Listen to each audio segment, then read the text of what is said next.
You guys still want the black rifle reviews? Still up for those? No? Yes? Bueller? What's that? Oh, you do. You do want the black rifle reviews. Good. Good. Good.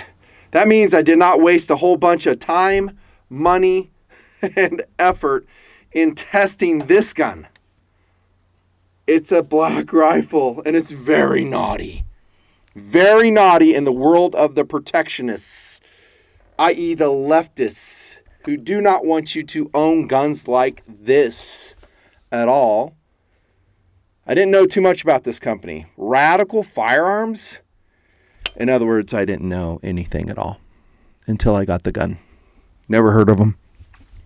But I was in Handgun Haven, just snooping around up there with Adam. Drop in, say hello, tell him thank you for the loaner guns, and give him a hard time for not watching the videos, by the way. That's right. One of the owners of Handgun Haven doesn't watch the videos. It's like, do you even watch the Nutnfancy project at all? He goes, well, I really mean to. I'm like, dude, you're an associated store. You kind of ought to know what's being said. Maybe I'm telling people not to go to your store. I'm not. Give him a hard time about that. I was like, Adam, what are you doing? He's not there like every day. I think it's like Tuesday, Wednesday, Thursday. There you go. Oh, and by the way, if you go there, I still think they'll give you a discount code if you mention Nutnfancy. Oh, I'm sorry. They'll actually charge you 20% more. Of course, they're going to give you a discount code. It used to be more, but they didn't want it to be more than their law enforcement discount, so I don't know what it is. It's something. Better than nothing. This came in as a used gun. It wasn't new. So they had a really nice haul of guns that have come into Handgun Haven.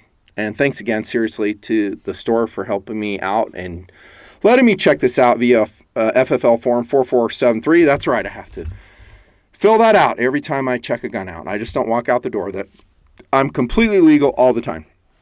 But thank you very much. And I'm learning and have learned about Radical Firearms.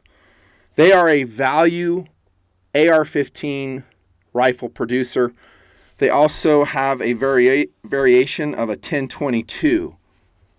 Who doesn't? It's like after the patent expired, everybody's putting out 1022s. Everybody. And it's not a bad thing. But holy heck, it's getting out of control. So, and they had I went to their website tonight. I'm talking Radical Firearms website.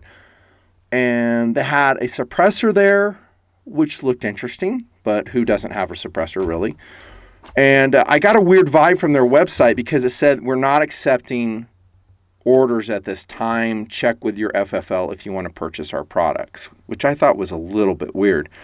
And I really don't know as a whole what's going on with AR-15 manufacturers, especially the smaller brands like Radical. Are you guys surviving? Are you putting out guns? Are you concerned about the political climate, which is crap? I don't blame you if you are. I don't know. I just got a weird vibe from the website. They did still list this one, the RF-15. It comes in various configurations. This is a 15-inch Yankee Hill handguard on it. They call it like their RPR Reaper version. And then they have some others that have a shorter handguard, different furniture, like MFT stocks, which are lighter weight. And they don't go out of control. I mean, there are like 4 versions when I checked tonight, if I remember right. And they do have different calibers too. So if you like 300 black, maybe something else other than 5.56, check them out. So I got a hold of this, again, thanks to Handgun Haven. And I had to go do all the shooting alone. If I wait for crew, things move slowly. All crew. Other than Sean. Sean's high speed. Sean, I can dial in. If I ever waited for Doodle, you'll never see a gun review. He'll never show up to help. So I jumped on the KTM 890 and shot it, I think, off the 890 and also in Wyoming on some private land. Not too far from the bunker here. There you go. Not too far. And got a good feel what the gun's all about. The Radical Firearms RF-15. And I got to tell you, I came away favorably impressed. especially at the very low price point. I mean, MSRP on this gun, dudes, it's like $700. Street's probably going to be less. Some of their versions I looked at, and it was like $650. And we're talking a forged upper, forged lower. I mean, this is an Anchor Harvey aluminum forged 7075 T6 aluminum upper. So this isn't crap. And then I did some research on the company. I'm talking Radical. And they produce a lot of stuff in-house, cutting out the middleman so they can reduce their costs. In other words, I was researching, trying to find out who made the bolt carrier group, because a lot of these places, as you know, will call it their gun, but they're slapping it together from third parties. I mean, and that's not a horrible thing. I'm just saying it's not of their own manufacturer. I get the vibe, and from my research, which is imperfect, that Radical does a little bit differently. They do a lot of in-house production. Not everything. For instance, this handguard has Yankee Hill stamped on the bottom of it, so it's a Yankee Hill handguard. And it makes total sense. I mean, to tool up and to make your own handguard, to make your own barrels, I don't think they're making the barrels. That's a lot of investment. It's a lot of money. And I wouldn't blame a company for not jumping into the deep end, making their own black rifle from the ground up, knowing what is coming in this country. I mean, sooner or later, they're going to come after these guns. You know they are. That's why I've sold all my AR-15s. I just check them out for loaning and testing. There you go. All right, so philosophy of use on this thing is standard AR-15. Any questions on that, students? Yeah, I didn't think so. By the way, the watch for the review here in the bunker, having a good time, is a Parnas U-boat homage with a nutnfancy hands modification. Sorry, it's in a shadow. How about right there? Oh, dude, that's cool. That is cool. And no, there won't be any link below because I don't even think they make this anymore. I reviewed it probably two and a half years ago, and it was being made then, maybe 3 years ago. And I said, jump on it. I don't know when these are going. And sure enough, I clicked around the internet, seeing if I could find this. No way. You're going to have to go buy a real U-boat watch for about $3,000. And that's not like a counterfeit either. That's marked with Parnas, but it is a very close reproduction of a U-boat watch. And by the way, we're going to have a sponsor pistol also. Not sponsor. I mean, I bought this. They're not sponsoring crap. How about a PSA dagger, dude? This thing is sick. Go watch my review on the dagger. High value Glock 19 homage. Speaking of homages, this is homaging a Glock 19. It's not marked as a Glock, but it pretty much is a Glock 19 with some improvements. I consider them improvements. Go watch my review. Yeah, it's a great pistol. Comes in other versions. I posted my dagger review on a Friday, and I looked at Palmetto's website, and there were like 4 varieties in stock, and by Monday, they were all sold out. So I don't know if that's from my review or what, but TMPers have contacted me that have purchased them. I'm talking donors because it's a smaller environment. I can talk to those guys more readily.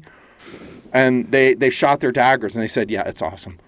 Accurate, had no stoppages whatsoever, and it's really inexpensive for the quality. Super inexpensive. On we go with the rifle review, the naughty black rifle review features. I hadn't seen this furniture set before. It's B5 Systems. This is their Bravo stock. They also have a SOP mod stock with like 2 compartments. It's going to be heavier. I pulled this one off and I weighed it at 9.6 ounces. This one right here. And it's got a really nice cheek piece on it. Look at this. So it won't grab your beard. And the Lewis Machine and Tool LMT, if I remember right, their original SOP mod. You remember how they used to grab your beard when I started TMP? They've learned. So it's continuous, rollover cheek rest. Really nice. I like it. Not too heavy. I'm still a huge fan of the MFTs. They're so lightweight. And I was actually, with the M&P10 Red Skies last week, I had to pile drive it. And I always worry about those MFT stocks if they're going to break. I make sure I hit them where the buffer tube is and not down here because they're not supported. The MFTs aren't. And again, Radical puts together an AR-15 using that. But they're so lightweight. They are comfortable. They got a good cheek rest. And why did I pile drive it? You'll see in Red Skies Actual, I actually had a really high quality 168 grain German produced match round, the brass folded over, peeled over, and it like jammed in the chamber. I've never seen that. Welcome to the curse of the desert. Welcome to the curse of freaking red skies. The things you learn. I didn't know what was going on. I'm just pile driving like, what the hell? I've never had to do this with M&P 10. But it had that stock in there. This would be a lot stronger though, this Bravo. Right there? QD cups there. Standard release here. Retains. It's a nice stock. Wiggles a little bit, but that's not unusual. That's a mil-spec buffer tube here. I think they make this one. Castle nut is not staked to some of, the requirements of the true mil-spec AR15 purists. I really don't give a shit. I never have. I just crank that sucker down.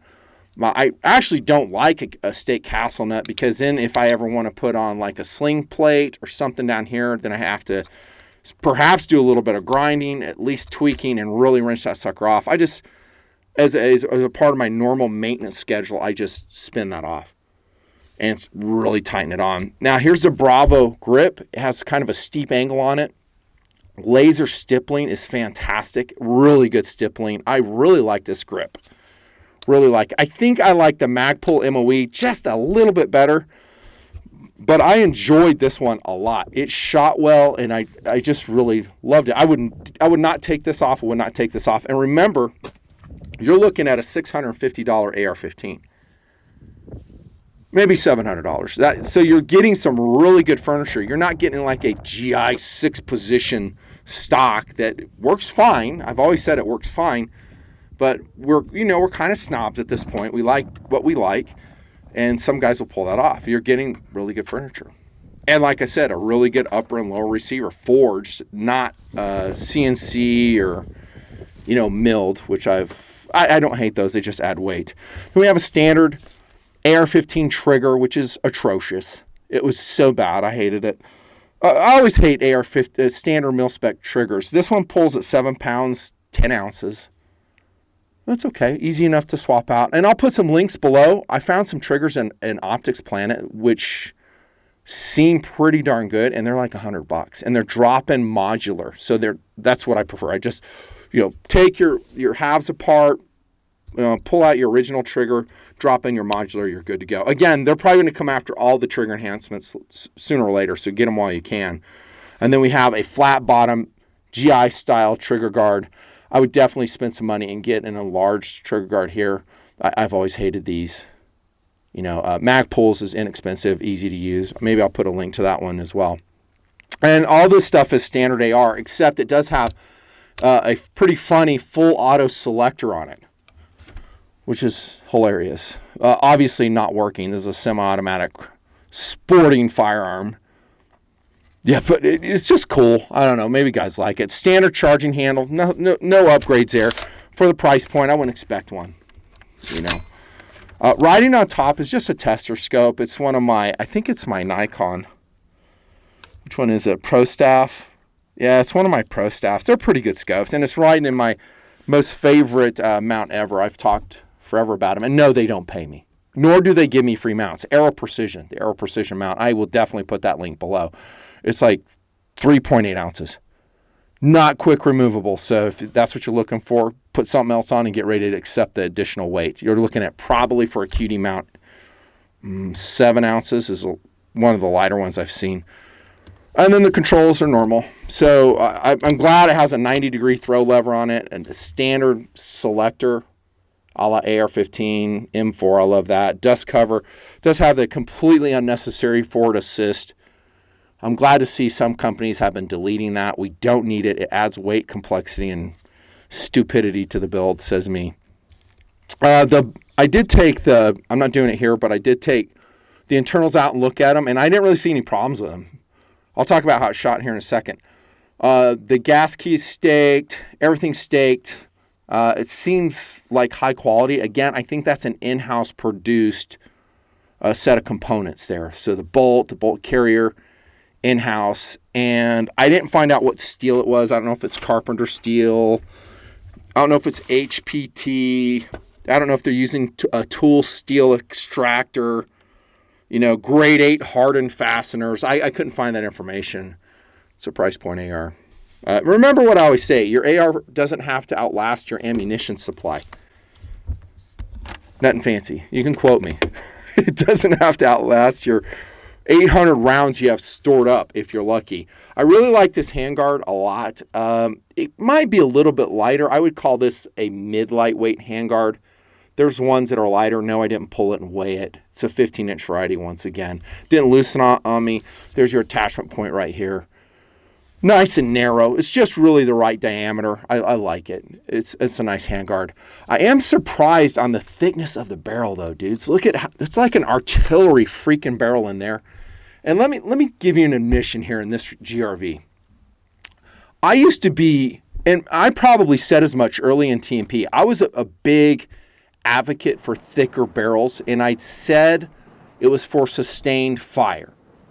If you ever have to crank a bunch of mags, a heavier barrel will do better. And I'll still stick with that. That is a true statement in my opinion. But for SAWC, more and more, I've gone to either a mid-profile or even a thin-profile barrel so I can get a lighter weight AR, and I've just accepted that if and when the barrel heats up that I'll lose some accuracy. But I don't really anticipate having to do that too much, depending on what the damn communist zombies do. Yeah, but this thing is huge, man. I didn't take it off and measure it, but it's like, I don't know, it's like an inch thick, and then it tapers down to 0.75 here. Low profile gas block. This, of course, is a DI gun. DI was never broken, as I said early in TMP, and I caught all kinds of flack for it, and lo and behold, I turned out I was right. You don't see too many piston guns anymore, do you? Funny how that works. Funny how that works. Just another stupid trend in the firearm industry. Rant complete. Thank you. That's attached. I'm talking the gas block. It's attached with two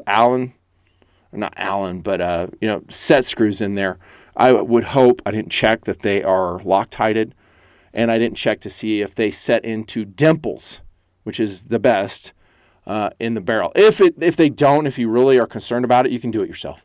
Just undo the screws, make sure you don't jack the threads up on the gas block, and just drill in like a little dimple area and use Loctite. I don't use red Loctite, dudes. Maybe you guys do. I don't. I use blue. That's always been more than sufficient for me.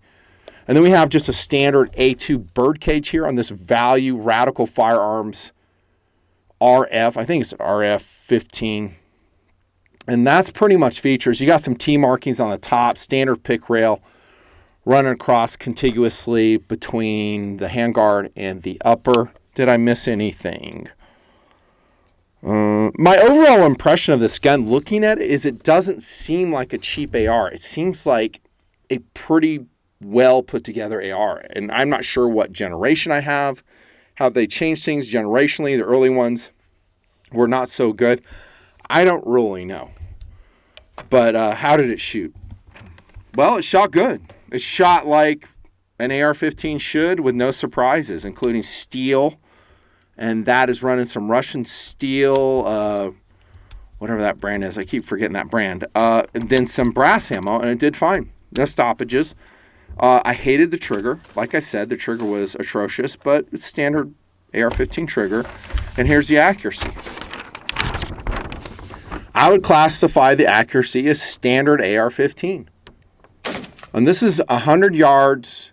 What do I say here? I said good stability. It was breezy. Breezy's not windy. Breezy just means I have a movement of air. Windy is like, oh my gosh, I'm having a hard time getting stability to pull the shot, which has happened over the last 2 weeks. All good pulls. Variety of loads. Here's a 77 grain load. Not doing too bad. Out of a $650 AR-15, which, by the way, the barrel is 4140 steel, 1 7 twist, 16 inches, 4140 steel once again. Melanite coated. Excuse me, melanite coated. And it shows in here. I think these groups they're okay. They're standard AR-15. I don't know why I did a down arrow on that. I'm kind of picky. I don't know what it is. I bring an AR-15 into the field and I expect it to shoot one MOA all the time. And the reason I think that is because the AR-15s that I build shoot sub MOA. Thank you. Thank you. But they don't cost $650 either. My AR-15s that I've built cost $1,000 plus for all the components that I want. And guys, you'll see in comments, they're like, oh yeah, I spent $1,500. I mean, it's a shooter. But that's not what we're talking about here. We're talking about a put together, ready to go firearm that's without rule of law ready, that's zombie ready, and you don't have to do a darn thing to it. And I would say the Radical Firearms, from my limited shooting, granted I didn't run like 2,000 rounds through this thing, the real test really would be to put it through a 3-day carbine course. That's when you really find out if something's going to break. I mean, you're really heating up the gun, you're shooting, but who can do that now? I can't do it. I have multiple guns that need that ammunition for testing. I can't go out and spend, and I'm not sponsored. The only people that sponsor me are you guys. Donors. Have you signed up yet? Still waiting? Okay. Sign up. $5 creation. You can do that. Bring it. Yeah, dudes. So, yeah, heat the gun up and try it, and that's when you're going to find out what's going on. Here's my prediction on the Radical Arms or Radical Firearms AR-15. It would do just fine. I'm just going to go out on a limb. I think you can run this through a 3-day carbine course. It'd be fine. You come away going, holy crap, I can't believe I just spent $650 for that gun, and it's awesome. I think you're getting more AR-15 than you're paying for. That's my impression of this firearm. Now, I'm not associated with Radical. They aren't paying me. They didn't give me this gun. It's on loan from Handgun Haven, once again. I just tell the truth as I see it. You're getting an AR-15 to me that's like a $900 AR. That's just how I see it. Sans trigger. I think the trigger is a miss, and so it is. They have to cut costs somewhere. They don't have BYS on it, but who does these days? Would I buy one? Yeah, totally. If I need a value AR, totally would buy one. Totally would. I had like another piece of paper from an AR, and I forgot it. Yeah, whatever. It was from a DPMS I was going to show you. I don't know where it is. Competitive options. Well, always, when we're talking value 5.56 defensive firearms, I do recommend the SIG 551, of course. What? It's not value? It's $6,000? Oh, geez, I need to back up on that. But anyways, the SIG 551, guys, is going to be a competitive option. Of course. Yeah, if you could find one and afford it. Hey, let me get real. I'm kidding around, of course. We have fun here in the bunker. But I would actually, you're going to be blown away by me saying this. I would actually prefer this gun over a SIG 551. Can you even believe I said that? I can't either. Because I think the 551, I honestly, I had several opportunities in the 80s to buy one in the early 90s. I just couldn't bring myself to pay the high entry cost then. But ergonomically, it's just really short length of pull for me. I didn't really like the sights. I didn't really like the trigger. There you go. I think a really good AR-15 would dominate it. For instance, this POF Renegade right here, dude. Not a competitive option against Radical. This is high end. This is like no holds barred AR. It's fantastic, dudes. Freaking love that gun. It's so cool. Why do I keep showing that? Just because I love it. Oh, how about this? Keltec SU-16, y'all. In the house. Nothing fancy. I didn't know you still had an SU-16. Heck yeah. You don't sell your SU-16s. Are you crazy? For the low amount of money you'd get by selling them, these things are awesome. This is a folding stock version, which I absolutely love. I just love the SU-16. And accuracy-wise, how would it do? Probably about what you're seeing with the Radical. I mean, the SU-16 is about like that. You're on a good day, that's what you're doing. Your SU-16 is like a Zytel frame. You're not going to get like massive rigidity out of it. Look at that cool muzzle device I have on there. Sound forward directing. I forget the exact brand. I still have my old Burris red dot on here. Look at that. I ordered that from the BX catalog when I was stationed at Minot, North Dakota. Holy hell. And I still have it on there. Why? Because it works. That's why. It hasn't broken. I don't need to upgrade my stuff all the time. I still have an old Maelstrom light on there too. I Cerakoted that. Yeah, this would be a great option. SU-16 all its forms, still recommended. It's a great gun. Love the SU-16. So lightweight. And when I did my pilot bailout survival kit video, that was the gun I was talking about, dudes. That was the gun right there, y'all. The SU-16. And let's see how long I've been yabbering. Oh, this is perfect. 25 minutes. That's exactly what I wanted to do. Anyways, good job, Radical. I hope you're doing well. I hope you stay in business. Hope you don't go out of business. And I hope I find some guys who find this video that have a Radical, and they'll echo my opinion on it. I think it's a very solid, recommended AR-15 at an outstanding price point. Well done, Radical. Signing off, this is Lieutenant Colonel Nutnfancy with a huge watch on. Having a good time in the bunker, and thanks to my donors once again. See you next video.